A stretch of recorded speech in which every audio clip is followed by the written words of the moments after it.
Hello and welcome everybody who are listening to the Behind the Crypto podcast. Today we have another one proper educational stuff for you. And our guest today is Jason Barraza. He is the head of growth and operation security token market, the leading global oracle for data and media in the security token space.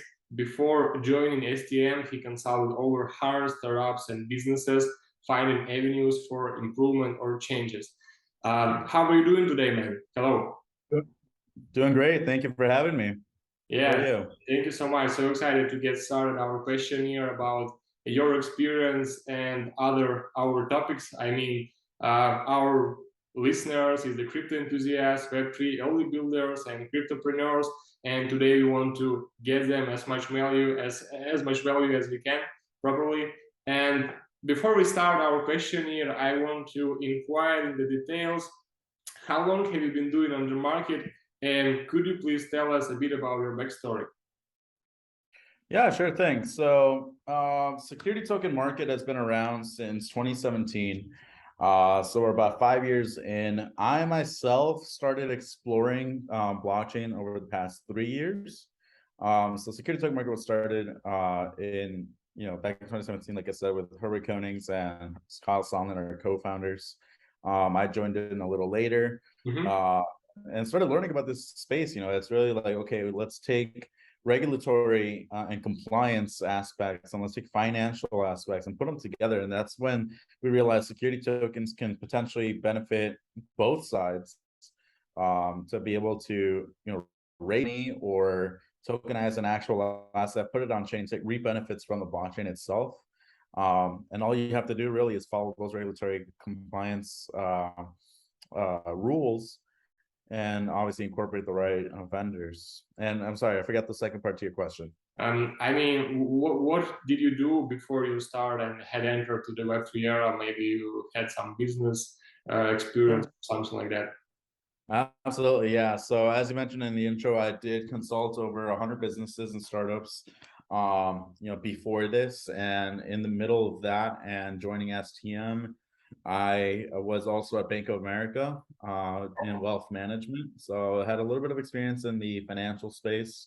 In the US, I got one of my licenses, Series 7, which essentially just puts me more knowledgeable on what the securities laws are, what the different players need to be involved in their different roles, and a general understanding of investment products and really understanding how finance is structured. So on the consulting side, I was able to kind of curate how to handle a client, how to poke different holes into a business plan to see where some faults and discrepancies may be. And that's why I joined also our sister company, Security Token Advisors, which is a consulting company in the security token space, helping issuers get from point A to point Z of the tokenization process. And from finance, I was able to incorporate that here at STM when it comes to talking about our data structures, the data that we do collect on these financial assets. Okay, got it, my friend. I want to inquire in the question, like how important is your background of financial statements and something like that, and how huge role is this one is playing in your this experience? I mean, in the Web3 space, is it you feel this one, or just you can enter without this one? I mean, the financial education. Good question. I think people can enter the security token space without financial background because there's just so many different aspects to it. We keep mentioning regulatory and compliance, right? So it's just understanding what those SEC exemptions are in the US or internationally, what the different jurisdictions have set forth, right? And so how you implement that. Another part is marketing, where you don't necessarily need to understand the financial part behind it. You just have to understand what the value add of the asset is. Now, for me, coming from a bank background, yes, I mean, it does help to understand how to read a balance sheet, a financial statement, all this other stuff, right? Because when it comes to evaluating a token, a security token for its validity, right? It's like, okay, well, this represents equity in an actual underlying asset, like an actual company or a house or whatever the case may be. So understanding what the cash flows mean, maybe to be able to project that as a narrative for the potential investors has always been useful to understand. And at the same time, it's also another way to kind of vet kind of the clients that we do work with. Obviously we want to make sure that we're working with clients that are in issuers that are compliant, people that are doing things the right way. We never want to have some kind of fraud go through the security token process, because as we've seen since 2017 with the initial coin offering era, that can definitely be in what we call rug pulls, right? People Yeah. raise their money and then they don't deliver on what the promise is to the investors, right? And so that's something that we try to avoid as much as possible. So the financial background does help a little bit. I mean, the promise is always higher than the reality, and when reality, Right? Yeah. everybody could like be a bit nervous, you know. And if you're talking about the STO, what kind of value are you guys bringing to the market? Maybe you can tell us some words about that. The value of STM to the market. Yeah, value of security token space. Yeah, absolutely. So a couple things. In security tokens in general, I'll talk about security tokens value to the space in general, and then we'll talk about security token market. So security tokens in general, I think part of it is really having early access and early liquidity to private assets, right? We're talking about being able to invest into a private asset that normally you would have to either know one of the co-founders to be able to invest early, or belong to some kind of syndicate, or be in a corporate or involved with a broker dealer that has access to those private deals and be able to invest. And usually it's for accredited investors, right? These are high net worth individuals. But what about the average Joe, the average person wants still to get skin in the game? They usually have to wait until they post IPO and go on to an exchange like the NASDAQ or the NYSE, and then they can get in. But by that time, that company has already matured a great amount, right? So security tokens are a great way for private companies to raise capital from the crowd, from accredited or retail or both. Obviously finding the right exemptions and the right paperwork that has to be involved. Mm-hmm. And you fractionalization, which means you have a smaller barrier to entry, right? Instead of a minimum investment of say $10,000, now maybe it's $1,000, a lot more digestible for more people. And that being said, now we have more investors in the entry. Now let's look at secondary trading of that token. People can get out of their position early, whether they need emergency cash to be able to invest into another offering, or maybe they have some kind of God forbid family emergency. Well, now they can get out of the private positions a little earlier, instead of having to wait maybe 5 to 10 years for that equity to show any kind of improvement or growth, right? So Fascinating. So that's what the security token value proposition is.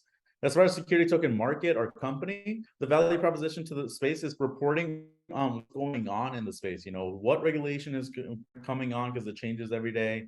What is the new security token offering being offered to the public? What are these concepts? Sometimes it's just pure education.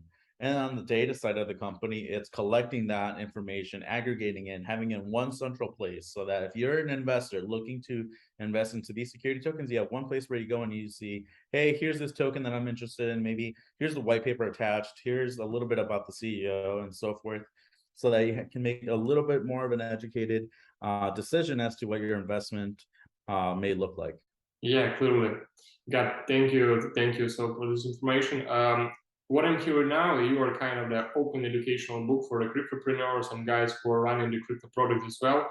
And you have some kind of advisory for them to help them make their path like easier without any struggles or something like that, because you came through this path 100 of times before you created this startup. It's kind of like that, yeah? Absolutely, yeah. Our advisory security our advisory arm, security token advisors, does help with any issuer that wants to go the process, from the legal work and making sure that we're right and compliant, all the way to connecting you to the right broker dealers, the right issuance platform and transfer agent, to make sure that you have the right players that are compatible with each other and compatible with the issuer's goals, to be able to execute on that, right? And so we are basically like a big project manager. We're like, we'll take you, and you, work together. Let's talk to see how we can get this going.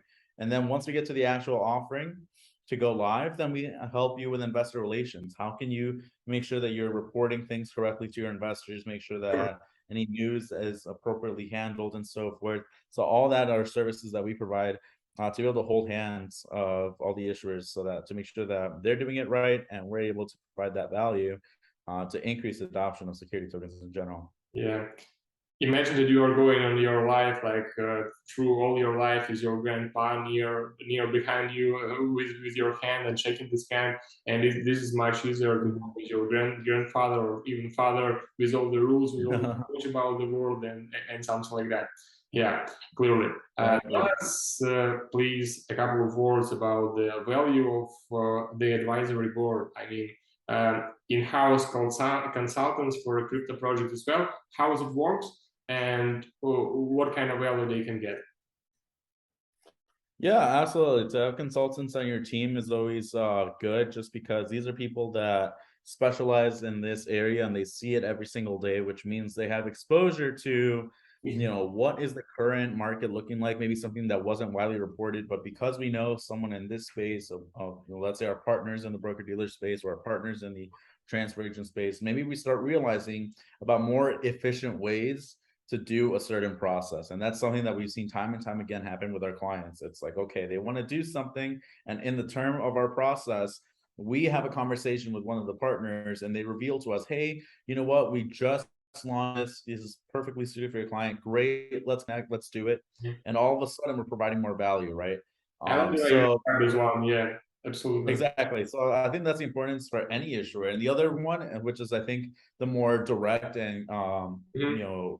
out of pocket value, is understanding the regulatory compliance structure of a token, right? These are people that Yeah. are very familiar with it. They're able to help you organize what your goals are in a structure that is as most compliant as possible. And because we're doing all this up front, that means you spend less time with the other vendors, such as a lawyer, paying them to learn this stuff. Instead, we go to the lawyer, for example, with a subscription agreement, and we're like, you know what, we pretty much have most of it. Now, instead of it taking, like, say 5 hours, maybe it'll take 2, and the lawyer will see, okay, maybe just adjust this, this, and this. Boom, we sign it off, and we're good to go, right? So those are kind of the different reasons why I think an advisory board or a team would be good to have on any issuer's team. It seems like pretty easier from your perspective to build a whole crypto startup. I mean, just like just and up here and here we go. You have Yeah. a huge amounts of cryptopreneurs that have a really passion to listen to our podcast, and probably they want to inquire in the question like, how much does it cost to cooperate with the advisory board, with the consultants? Do you have some payments in the token side, or you just be paid in the fiat? Let us know how it works actually from the financial perspective. Absolutely. Great question. So the tokenization process, I'll be honest, is not cheap for a couple of reasons. One being that there are limited players in the space because it's so new. So there's obviously less to choose from. But these are players obviously that have the right licenses and so forth. The other reason is because some of this is just a very pricey, you know, process to execute, right? In general, whether there, no matter how many players there are, right? So the process itself takes anywhere from $100,000 to $300,000 to tokenize an asset. And that includes, obviously the lawyers, the transfer agent, the issuance platform, potentially liquidity strategies through an ATS, alternative trading system. And it also has our fees baked in. So we at Security Token Advisors do not take a success-based fee. Mhm. Why? Because we are not a broker dealer, which means we cannot solicit investors for you. We are merely an extension of your team. We're advisors, we're consultants. So we work on a monthly retainer. So our monthly retainer, of course, ranges from a variety of price points just because it depends on every issuer's different needs. Obviously, an issuer that's a little more straightforward and we kind of know exactly how to get it done, to be a little on the cheaper side or economical side, rather than a more expensive package where we have to really dive deep, maybe restructure some of the business model itself, then go through the tokenization process, not to mention any more complications that the issuer wants. And that's all customizability, right? So that's why it's such a big range. But yes, our monthly retainer ranges in the full process was from $100,000 to $300,000 fees baked in. And yeah, so usually we don't advise an issuer to tokenize unless they have at least $1 million of dollars of of an asset to tokenize, just because otherwise it's not worth it. Mhm. That could be a capital raise or an existing asset. For existing assets, it's different benefits, right? But all the while, security tokens just have a bunch of benefits that come with them leveraging the blockchain. Yeah, makes sense, 100%. Jason, can you explain to us a perfect roadmap of crypto startup building? I mean, what path does everybody have to prepare themselves to overtake? It is so hard question because you have a lot of guys who are only planning to run some kind of the crypto startup as well, and we have the huge guys who are now running the crypto startups, and probably you can just to take some points they have to come through. Yeah, you're asking for like advice for people that are starting up in crypto? I mean, partly, but the most important is explain maybe theoretically a perfect roadmap of crypto startup building. I mean, the pre-ICO, ICO, IDO, IGO, and post-ICO. How does it work to make it clearly for everybody who are listening to our podcast? Oh, yeah, absolutely. The process itself of tokenizing. Yeah, essentially, well, you'll start with your business model. You're making sure that you have an actual business to sell to investors, basically, right? If you don't have a compelling business, then you're not going to get that many investors. It's not going to be very easy to sell it, right? Now, once that's said and done, great. Now it's figuring out what kind of structure, what kind of vehicle do you want to use, right? Or investment product. Is it going to be equity? Is it going to be debt, a revenue share, or a profit share? You Mm-hmm. know, for tech companies, a lot of times maybe a profit share is more beneficial to the company and maybe not so much for the investors. Whereas other companies, maybe it's better to have vice versa, or equity or debt. All right. So figuring out what structure you want to do is the next step. And that being said, then after that, it's like, okay, let's look at the regulatory and compliance before we do anything else and figure out, where is your jurisdiction? Is it in the US and you're dealing with C, or is it in Mexico, or is it in Yeah. Spain and Europe, right? So everyone has their own jurisdictions, and as we all know, they all have different varying um flexibility when it comes to regulation, right? And how they define crypto, how they define a security, in which case a security token will be involved, right?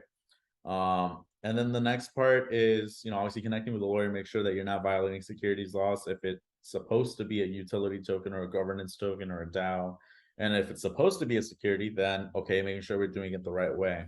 Mm-hmm. After that, it's really just engaging the right partners, right? If you're going to need help syndicating capital from other investors that maybe you don't have access to, then you're going to need a broker dealer and an investment bank to help you out. If you already have a loyal following and you're pretty confident that your users are going to be investing into your company, then all the more power to you. Maybe you don't need them, and that's something you have to gauge, right? A lot of times some companies do what we call testing the waters, which is a Reg CF or crowdfunding exemption rule, where you can say, hey, we might tokenize. Here's where you can pledge and say how much you might, invest into our company. And it's non-binding, but it's a great way to kind of gauge how much of the market really wants your offering to go live. And after that, you start deciding, is it worth it to actually spend the money to tokenize? Or is there no appetite in the market? Maybe we shouldn't do it and spend this money, and maybe it's a lost cause, right? So again, the truth of the matter is really just experiencing it, testing it out, making sure that you're facing the truth head on first instead of later on realizing what the reality is. And the last point would really be like, after you tokenize, great. How do you provide liquidity for your investors? If they want to trade this token, okay, are you going to be on a DEX? So like a decentralized exchange? Mm-hmm. Are you going to have automated market makers? Are you going to have issuer based liquidity where you're going to be buying back tokens from your investors? Or do you want to have a peer-to-peer marketplace like an ATS or a trading system? We've seen a couple in the space, Zero and Securitize and others. So those are kind of like, that's kind of what the roadmap looks like. As you can tell, it's a little extensive, and that's why we offer what we offer, is to be able to help you through it. Nice to But review, those man. are all things into Perfect consideration. roadmap. Jason, I mean, we have the opinion on the market like the pre-ICO stage is one of the toughest stage. I mean, the whole path of the crypto building startup. But from the opposite side, from the other side of red line, we have the thought like, oh no, guys, once you list on the CEX or DEX, actually the first 1 month is the toughest one for you. Where is the toughest stage, I mean, inside this roadmap? Where's the what stage? Excuse me? Where is the toughest stage inside this roadmap? The toughest stage, I think, is going to be probably adding the different players that are going to be incorporating it, right? So when it comes to choosing the right tech vendors and for your goals, I think the toughest part is making sure that the issuer can articulate what the goals are effectively to the tech provider, and for the tech provider to effectively tell the issuer what they can do. And I say this because although it seems more like a communication issue, a lot of times it's more of a technical understanding issue, right? It's like, okay, an issuer basically understands what their business is. They're good at what they do and execute. They may not know too much about blockchain technology or APIs or integration. Yeah. Right. Whereas a tech vendor might be very focused on that, very focused on like, yes, we work with this guy and this guy, maybe not that guy, but they don't necessarily know or have the central knowledge to understand where all these things go. And even if they do, then it's like, okay, can they understand the business model and be able to apply that into the tech infrastructure? I think the toughest part is that picking your right vendors that understand your and can effectively deliver on it.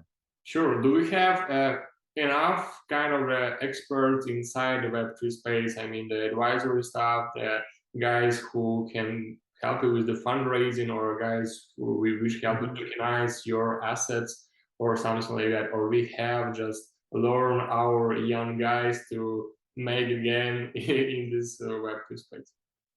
Sure. Yeah. I think there's enough. There can always be more people to be knowledgeable in the space. At Security Token Advisors, we think we're pretty much the premier one, just because we're the ones with, actively talking to all these issuers and have the inside knowledge on each of them. Or sorry, not the issuers, but the vendors. That being said, there are other advisory firms that are a little more cookie cutter, let's say, right? These are other advisory firms that say, hey, give us your business model, pick option 1, 2, or 3, and we'll just get it done, right? Yeah. Which is efficient, sure, but it's not very visible. So it's kind of like a pick and choose which battle you want to take. You want to go the Wix route, like for, when you build a website on Wix, or do you want to do something a little more, hard coded of a website, right? So it's like pick which one you want to do, which route. That being said, there's always room for growth. We always welcome more people, and we want more people to learn about security tokens so that they can teach each other and talk about it and get new ideas. And that's why Security Token Market, on the media side, we try to educate as much as possible. We try to get people onboarded as fast as possible to this new tech ecosystem. Fascinating. Before this show starts, I told you guys Jason is the guy who can explain the hard, tough stuff in the easiest way to be absolutely clear for everybody. And let's imagine if I am a cryptopreneur and I have a goal to get fund probably in the amount of 100K on my developing and marketing side. I just so boring about self-fund history, and I don't have such money enough, and I want to 100K. Probably I will build a crypto wallet. Let's just say crypto wallet here. And what is my roadmap should look like? I mean, what is the main stages I have to come through to get fortunately these 100K bucks? I mean, in fundraising. So you're saying $100,000 to fundraise to be then able to fund the process of tokenizing? Is that what you're asking? I'm asking about the whole process. I mean, the developing side and the marketing side. Let's imagine I have a good idea and a couple of app players in my team, and I have some influence on the market, and probably my idea will be so huge and get the high percentage of ROI for every investor. And what is my action should look like? I mean, to get this first 100K funds from the investors to implementation, all the stuff I have in my mind to the reality. Great question. Great question. Half an So hour, for as 100,000, always, without any yeah, issues on our show. that's a great question. So for $100,000, it's the tokenization route would not be the route, right? Because it's that's exactly what you'll be spending, or less than, or yeah, you'll be spending more in tokenizing than you will be raising, right? Yeah, So the other route will be a traditional crowdfund, for example, if you already have the user base that you're talking about, like the loyal investors that you believe are going to convert into actual investments. So if mhm. you want to file a Form C, and this is in the US, then you could. And then you could obviously do marketing where you kind of create like some kind of video or some kind of pitch deck or white paper Yeah, explaining something what like that. you're. Or just pay my team like for the past experience they have been working with me and developing side from my MVP version or something like that. Yeah, exactly. So that's one way. The other is to do a friends and family round. If you have acquaintances that just want to go ahead and quickly fund you while we get started, uh, then that's another option. And the last would be essentially more of a marketing play than it is a strategic investor play. And what it is crowdfunding through the popular crowdfund sites like Kickstarter or Indiegogo, where it's like, okay, here's my idea, I'm pitching it, I'm doing marketing when it comes to like either paid ads or it comes to um, webcasts like these where you hop on Twitter Spaces and you go on Clubhouse and you join these rooms and start talking about the idea, start telling people like, hey, yes, if you want to fund this, here's a link, go check it out. So a lot of this is a little more of an economical approach, but for someone that's raising $100,000 and needs the money, you got to do it.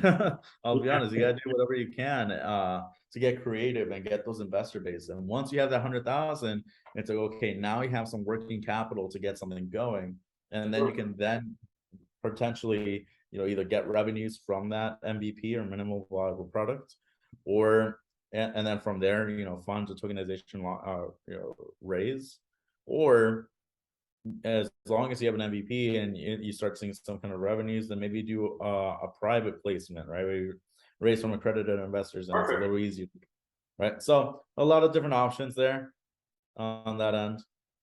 Yeah, thank you so much for that. So, as I've been doing on the crypto marketing space for probably 5+ years, I am just so curious about speaking about the marketing side of the crypto project as well. And what do you think about they have cryptopreneurs? Yeah, that they have to care about the marketing side from the early stages, or they have to care about that once they have some funds, or probably the idea like stun or faith with the successfully pass the MVP test, or where they have to care about this marketing stuff. Marketing is really just important all around. It's brand placement, making sure that from the very beginning you have an I always established told you brand that you. about That again? I always told you about that, guys. Marketing is one of the game changers in the area, and 100% without the proper marketing stuff, you have no chances to face with some success on the crypto market as well. Exactly. You have to establish a brand from the very beginning, make sure people understand what is your mission, where are you in the market, where do you position yourself. From there, it's establishing a voice, making sure that people hear you with a consistency, whether it's a podcast, a newsletter, an article that you write, whatever it is, your website. You have to have consistency, right? And from there, it's like, okay, when it's time to raise, have that same messaging in the raise collateral, right? Whether it's a pitch deck or a white paper, all that stuff is taken into consideration. When people see a unified brand, they see confidence, they see something put together, something that they can be more likely and feel more comfortable investing into. And you see Apple, you see everything is Yeah, very the same font, the same looks and colors and everything. It's meticulous, but even for an early stage brand, it's important. when you have this all social evidence, I mean, and the marketing activities, the brands avoids and trying to build all this trust around the project and atmosphere that absolutely everybody from their target audience wants to be at. And yeah, this one is the huge one. I have a question related to the consultants and advisory advisors on the market, crypto market. What do you see in the market of consultants or advisors in the 2 or 3 years in crypto will it be necessary for everybody, or it will fully understandable for the teams? I mean, is it important to have advisors on the board, or the business models will be absolutely clearly for everybody, and if you just have a team idea and funds, you have to go forward without absolutely nobody from the market, from the advisory and consultant boards or something like that? Great question. I think the most important part. Great question. Yeah, no, it's I think the most important part is like if you're gonna have advisors, then take advantage and ask as many questions as you can. If you don't, then make sure that your team, your core team, is capable of what's needed in the process, right? So like you need someone that's legal savvy, and maybe they're not a lawyer, but they understand how to read law to a certain extent, and can get you through the door, at least with different jurisdictions, and are willing to read a different jurisdiction securities laws to make sure that you're not violating them, right? A tech person, like a CTO, that's going to understand the tech that's going to be needed from a vendor perspective, right? So these are all things that you're going to need to consider, and a strategic person as well that's, you know, very literate in finance to understand how the token structure will work. Yeah, absolutely agree. You know, right? And if not, then an advisory board helps, right? An advisor you know, such as us or another one will be helpful, just because we can just put that together for you given your needs. Try to do it by yourself, and then you will back to us and go together with us. It depends. There are people that can do it themselves, and we've seen it done, and all the power to them. You know, congrats to them. You know, they contacted the vendors themselves. This often happens on the market. Sorry? Are these rare cases, or these often happens in the market?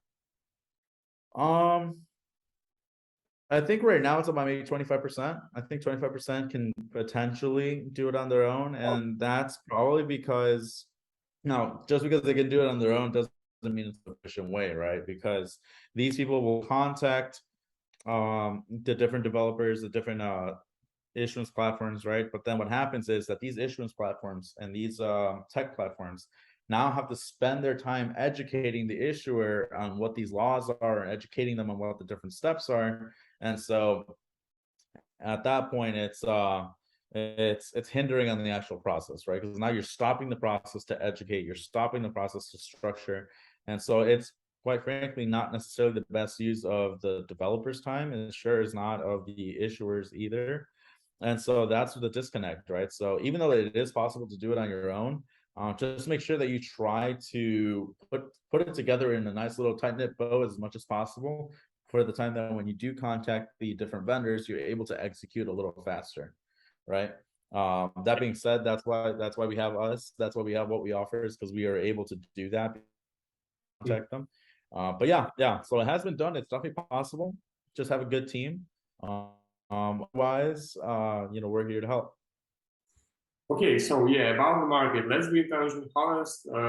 Like a lot of big players just came to the crypto market as well. I mean, the question is, with the arrival of such BlackRocks or something like that on this market, and more institutionalists, is it a plus or minus, or what kind of this market will be look like?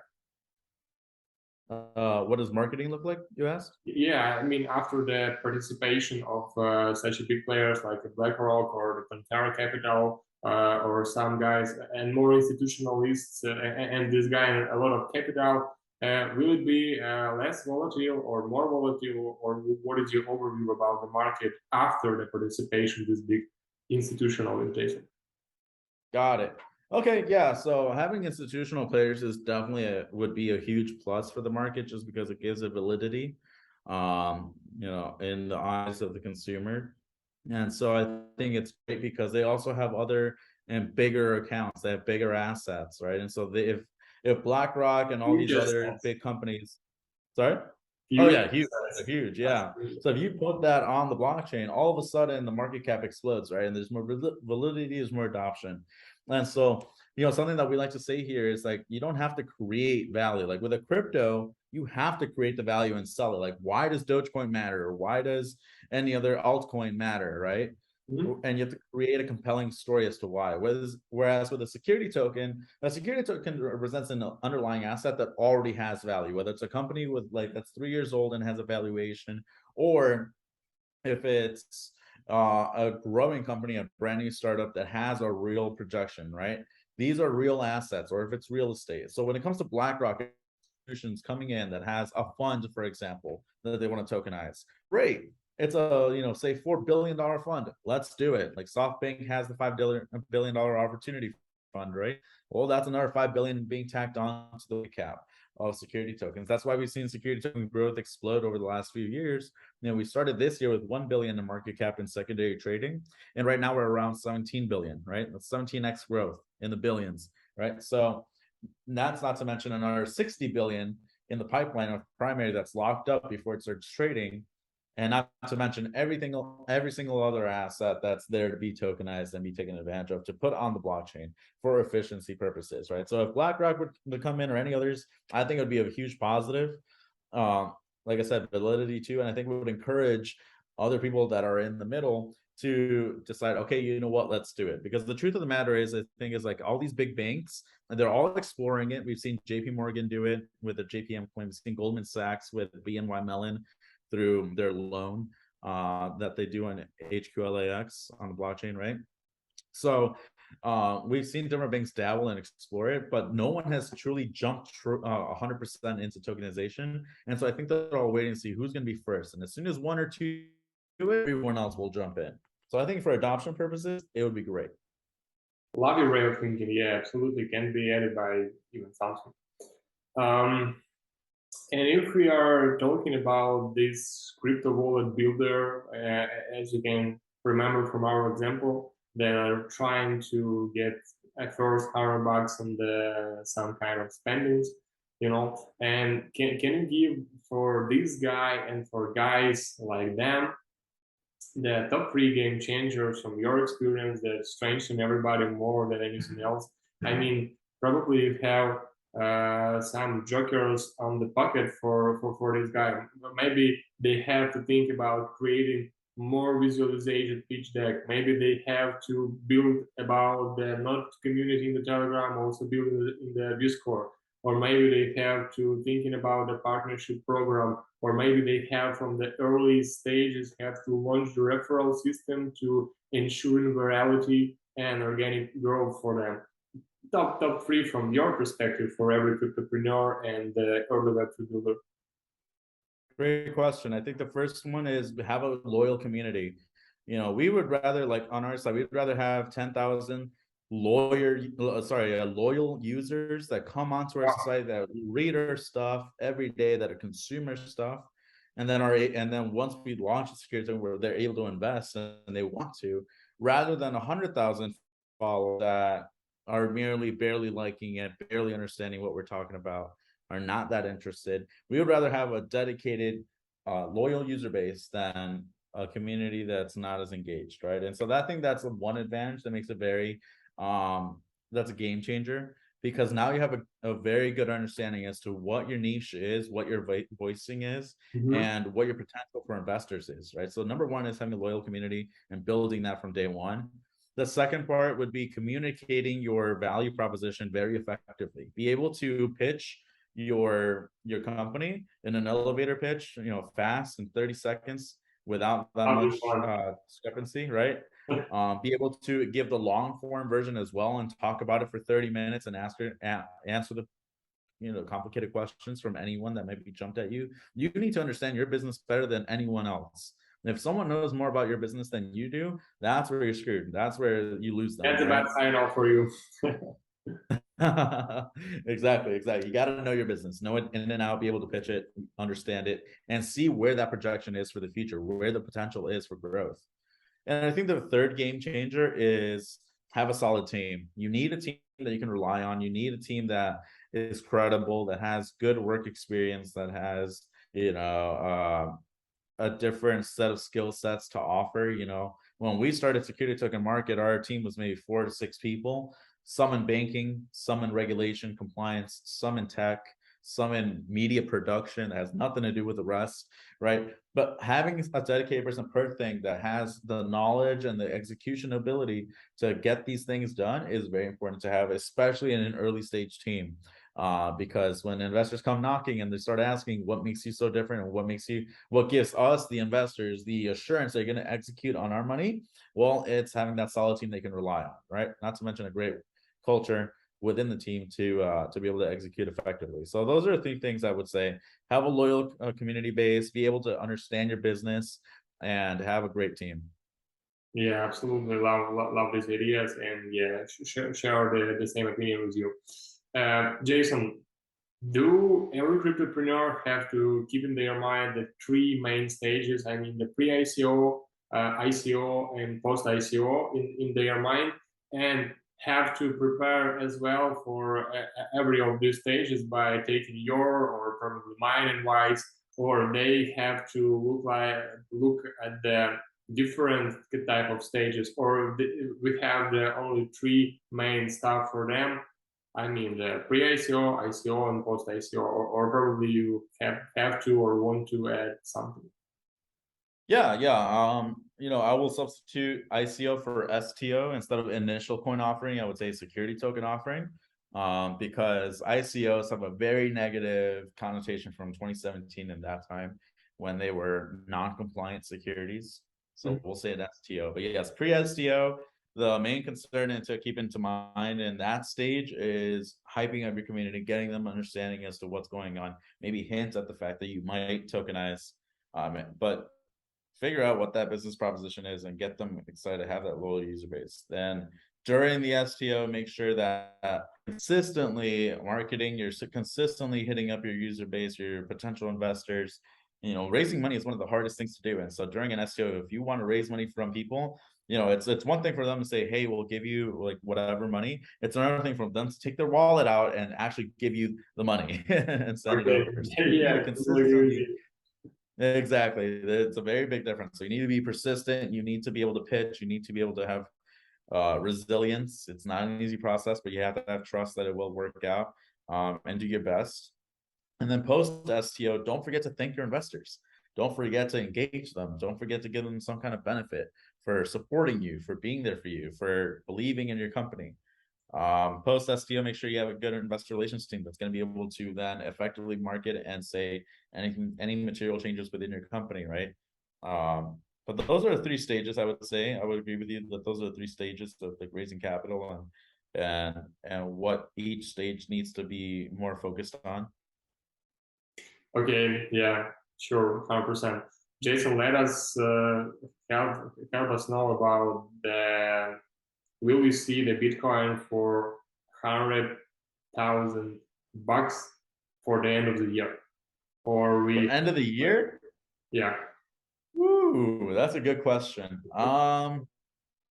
Honestly, as much as I'd like it to happen, I don't think it'll hit 100,000 by end of year. Maybe next year, maybe mid next year. I think for now, I think it's a bear market all around right now, and so people are not as excited to get involved into crypto in general, even though Bitcoin is the blue chip crypto, as we all know. I think people are still a little scared, and right now they're just making sure they're a little more liquid, that are a little more, on the traditional side. But that being said, that there's nothing to say that in another 6 months or another 8 months that won't flip, right? And it'll change and it'll come right back up. Long term, over the course of say 5-10 years, I do believe that Bitcoin is going to be considered a very good investment. It's going to grow, in my opinion. Remember, this is not financial advice, by the way, but in my opinion, I think it's going to grow. Right.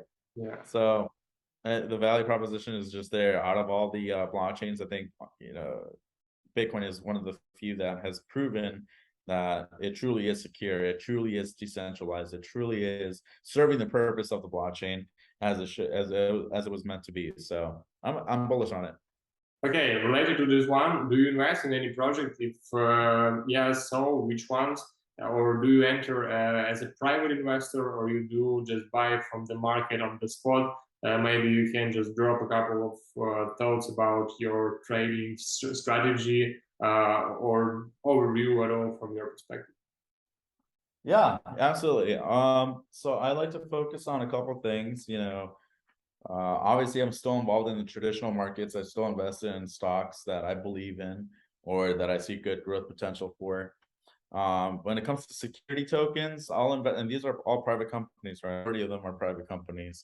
So I'll invest into ones that I think have good, again, growth potential, those that have a good team, have a good community, those things that I mentioned beforehand, and do a good job of pitching themselves. Um, and for example, like I'll name drop one of them is Blockchain Capital, right? Blockchain Capital is a fund that invests into other blockchain-based companies, right? Well, that provides diversity for me.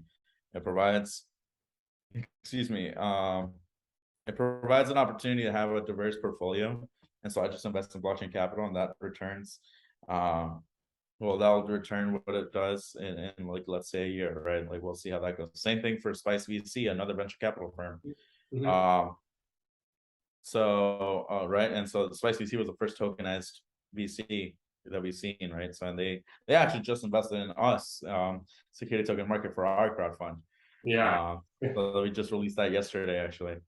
So that being said, those are a couple of the ones that I look into. When it comes to other security tokens, I think the BMN1 security token is very interesting. Essentially what it is you're buying hashing power uh, to mine Bitcoin, and then you're rewarded later on based on how much you invested. Mhm. And so we actually just did a report on it, and we will be selling that report soon, actually, based on the data we collected. But if you want to learn a little bit more about BMN1, just go ahead to stm.co, and then you'll find the BMN1 security token there. I think it's one of the most exciting use cases for tokenization to date. But we'll see more. So I'm open to Crazy exploring fun. other tokens. And what will crypto marketing in the DeFi and whole Web3 space look like in probably next 2 or 3 years? What kind of future we have to expect? The crypto market in general, I think that it'll be more adopted. I think regulation will be a little more clear, or at least I'm hoping that it will be, as far as how to handle it when you're paying taxes or how to report it, all that stuff, how you're about anything that's needed for custody and so forth. So I expect there to be more regulation in the next 3 to 5 years. As far as market cap, I do expect it to grow because people are still adopting and learning with the value proposition of crypto, NFTs, DAOs, and so forth. That being said, I do believe that security tokens worth will eventually, I don't know if in the next 3 to 5 years or longer, but eventually security tokens will dwarf and be a lot bigger than the crypto markets today, right? Because Wow. as I mentioned before, security tokens represent any real world asset. And that includes futures, that includes derivatives, that includes real life buildings and companies, right? So if you can imagine the value of that versus a crypto market that has to always justify its value, I truly believe that in the next, say, 5 years, it'll dwarf. It'll be a lot bigger. Yeah, thank you for this short overview and like not forecast, not financial advice still, but just thinking Yes. about the nearest future. And Jason, what kind of the lovely conversation we just had. And I want to say thank you for taking a part in our podcast. Thank you for all your thoughts, for all your opinions, and just the stuff you help us to understand and to get it clearly to be stay educated about the crypto stuff and startup building. And thank you guys for watching this video up to the very end. Do not miss to subscribe the channel and put your comments below. Thank you again, Jason, and see you soon, man. Absolutely. Thank you so much for having me, Vlad. This was fun. Great questions. Some of these were challenging, so this is good stuff. Yeah, But yeah, video socials is real, below, and you can just connect with our audience. So please, you can subscribe to the LinkedIn of Jason and have a talk with him like that. perfect. Yeah, no, I appreciate that. Definitely follow us at STM or STM Market, excuse me. And yeah, upload our socials and we'll be in Yeah, touch. But thank you so much. yeah. Have a good day, man. See You you. too.